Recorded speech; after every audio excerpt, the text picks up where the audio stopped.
지난 시간에는 파워레인저가 저스티스 리그를 만나 오해를 풀고 로드제드가 브레이니악과 동맹을 맺는 것까지 소개해드렸는데요. 오늘은 예고해드린 대로 파워레인저와 저스티스 리그 연합군이 로드제드와 브레이니악의 연합군에 맞서 치열하게 싸우는 내용이 이어집니다. 특히 오늘 영상은 파워레인저의 다이노조드와 저스티스 리그의 연계를 볼 수 있기 때문에 더욱 재밌는데요. 과연 히어로들은 악의 무리들을 소탕할 수 있을까요? 지금 바로 확인해 보시죠. 로드제드는 브레이니악의 수집품에 서식하고 있는 생물을 이용해 거대한 문어 괴물을 만들었고 이것을 인구가 많은 대륙에 하나씩 풀어놓았는데요. 급히 이집트 카이로에 도착한 슈퍼맨은 너무 많은 지역에서 괴물들이 난동을 부리자 굉장히 난감해합니다. 그러자 원더우먼은 히어로들이 흩어져서 그들을 처리해야 된다고 주장하는데요. 바로 그때 레드레인저가 우리들은 미국 전역을 순간 이동할 수 있으며 거대 괴물을 상대하는 방법도 잘 알고 있다고 어필합니다. 그리고 자신들이 소환한 다이노조드와 함께 싸우면 승산이 있다고 말하는데요. 그 말을 들은 배트맨은 아직 우리는 당신들을 잘 모를 뿐더러 너희들 옆에서 싸울 만큼 어리숙하지 않다고 말하죠. 그리고 이곳은 너희들의 세상이 아니라면서 파워레인저를 몰아세우는데요. 레드레인저는 이곳은 우리의 세상은 아니지만 확실히 우리의 싸움이라는 것을 잘 안다고 답변합니다. 그리고 옐로우 레인저가 거대 괴물을 상대하는 방법은 우리가 잘 알고 있다고 다시 한번 어필하고 블루레인저가 사이보그에게 인터넷에 연결시켜달라고 부탁하는데요.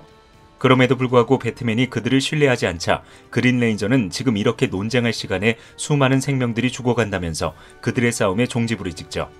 그리고 사이보그는 블루레인저의 요청대로 전 세계에 흩어져 있는 히어로들에게 이 소식을 전했고 파워레인저는 저스티스 리그의 인터넷을 통해 각자 전투 위치로 텔레포트합니다.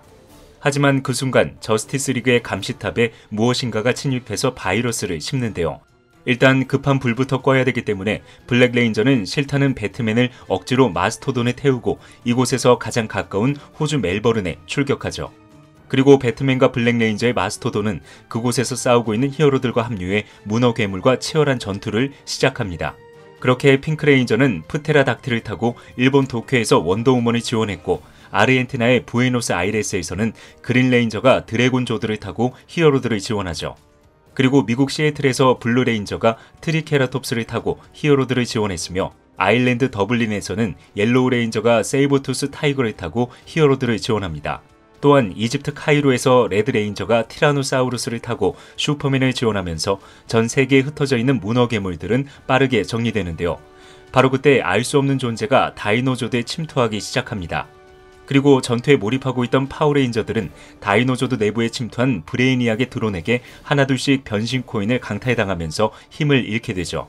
한편 원더우먼은 핑크레인저의 프테라닥틸이 하늘에서 갑자기 떨어지자 급히 프테라닥틸을 잡고 그녀에게 이게 어찌된 일인지 물어보는데요. 황당하게도 원더우먼은 그 순간 프테라닥틸의 통제권이 다른 사람에게 넘어가는 것을 목격하게 되죠. 그리고 원더우먼이 프테라닥틸에 갇혀있는 킴벌리를 구하는 것을 시작으로 전 세계에 흩어져 있는 파워레인저들은 히어로들의 도움으로 무사히 다이노조드 안에서 탈출하는데요. 마지막으로 잭이 배트맨에게 구출되는 순간 다이노조드들은 통제력을 잃어버리면서 파워레인저들의 고향인 엔젤 그로브로 사라져버리죠. 그렇게 다이노조드가 사라지자 파워레인저들은 상실감에 빠졌고 슈퍼맨은 슈퍼비전으로 지구를 샅샅이 훑어봤지만 그 어느 곳에서도 다이노조드가 존재하지 않는다는 절망적인 말을 합니다. 그리고 배트맨은 브레이니악의 진정한 목적을 늦게 알아챈 것을 후회하죠. 얼마 후 저스티스 리그 감시탑에 모인 히어로들은 파워레인저가 생각보다 어리자 당황합니다. 그리고 슈퍼맨은 절망하고 있는 잭에게 다이노조드가 사라진 것은 당신 탓이 아니며 반드시 이것을 해결할 수 있는 방법이 있을 거라면서 그에게 용기를 주는데요. 잭은 우리는 능력을 잃고 이 세계에 갇혔고 곧 로드제드가 이 세상을 파괴할 것이라면서 울분을 토해냅니다. 그리고 원더우먼이 아직 방법이 있을 거라고 재차 그를 달래는데요. 잭은 우리가 차원 이동을 할 수 있는 방법도 있냐면서 그녀를 오히려 몰아세우죠. 그러자 플래시는 차원 이동이 가능하다고 말합니다. 물론 목표를 정할 수 없고 대부분 우발적으로 이루어지지만 충분히 가능하다고 말하죠. 그리고 그 말을 들은 빌리가 혹시 지구에 힉스 보손 충돌기가 있냐고 물어보는데요. 그 이야기를 들은 저스티스 리그는 혹시나 하는 심정으로 파워레인저들을 스위스의 입자물리 연구소로 데리고 갑니다. 그리고 스위스의 입자물리 연구소로 향하면서 빌리가 자신의 세계에서 이미 이런 연구를 진행한 적이 있다면서 자신감을 표했고 토미가 우리가 연구를 할 수 있도록 힉스 보손 충돌기를 사용할 수 있게 해달라고 부탁하는데요. 그 말을 들은 사이보그가 난감해하며 누군가가 박사들을 잘 설득하면 될 것 같다고 말합니다. 그러자 트리니는 배트맨에게 기대를 걸며 조심스럽게 그에게 부탁하지만 배트맨은 단호하게 그녀의 제의를 거절해버리죠. 그리고 얼마 후 얼떨결에 대표가 된 슈퍼맨이 박사들과 어색한 대화를 이어나가는데요. 천만다행으로 박사들은 자신들을 구해줬다면서 슈퍼맨에게 반가움을 표시했고 그것을 본 슈퍼맨은 조심스럽게 힉스 보손 충돌기가 필요하다고 말하죠. 그리고 뒤에 있는 파워레인저들을 소개하면서 그들의 세계로 가기 위해서는 이 기계의 도움이 꼭 필요하다고 말하는데요. 그 말을 들은 박사들은 흔쾌히 제의를 수락하면서 이때부터 저스티스 리그와 파워레인저, 과학자들은 차원 이동을 성공시키기 위해 심도 깊은 연구에 돌입합니다.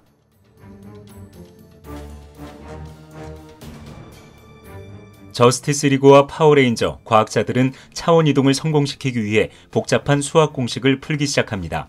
한편 잭은 부모님과 마지막 대화가 싸운 것이라면서 그것이 마지막이 될까봐 두려워하는데요. 킴벌리는 절대로 그런 일은 발생하지 않을 거라면서 그를 안심시키죠. 그리고 얼마 후 사이보그와 빌리는 드디어 복잡한 수학 공식을 풀어냈다면서 기뻐합니다. 그렇게 사이보그와 공식을 정리한 빌리는 이제 어디든지 차원 이동이 가능해졌다고 말하는데요.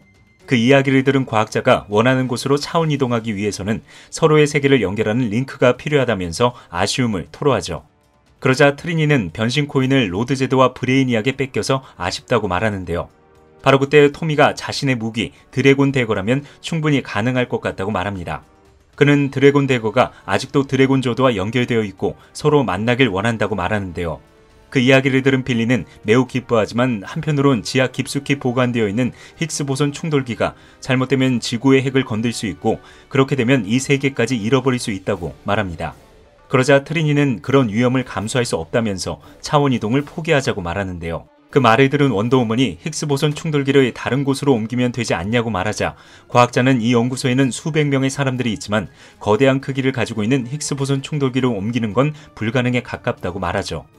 그러자 원더우먼은 힉스 보손 충돌기를 그냥 우주에서 발동시키면 될 것 같다면서 그린랜턴에게 도움을 요청합니다. 그리고 자신과 슈퍼맨이 힉스 보손 충돌기를 들어올리면 그린랜턴이 반지의 힘으로 그것을 우주에 고정하는 계획을 세우는데요. 그린랜턴은 힉스 보손 충돌기의 모든 도면이 있으면 충분히 가능하다고 말하면서 그녀의 제의를 흔쾌히 수락하죠.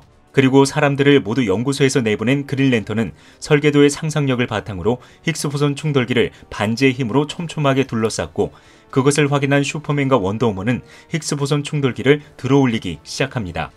그렇게 슈퍼맨과 원더우먼이 힉스 보손 충돌기를 우주로 가져갔고 그린랜턴은 한 채 오차도 없이 힉스 보손 충돌기를 우주에 고정하는 데 성공하죠.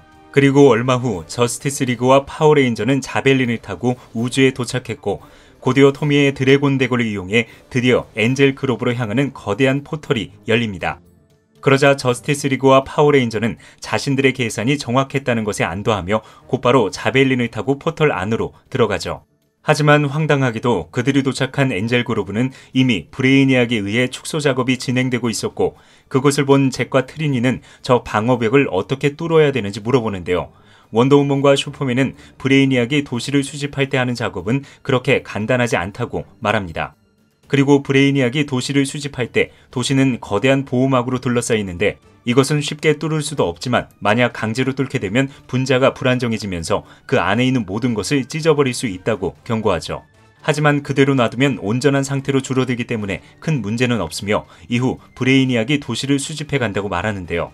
그 말을 들은 잭은 도저히 그것을 용납할 수 없다면서 부모님이 있는 엔젤 그룹으로 달려갑니다. 그리고 잭은 부모님에게 화를 내서 미안하다고 사과하는데요. 애초에 브레이니악이 만든 방어벽은 소리를 완벽하게 차단하고 있었기 때문에 그들은 서로의 이야기를 들을 수는 없었지만 각자 서로를 얼마나 사랑하는지 잘 알 수 있었죠.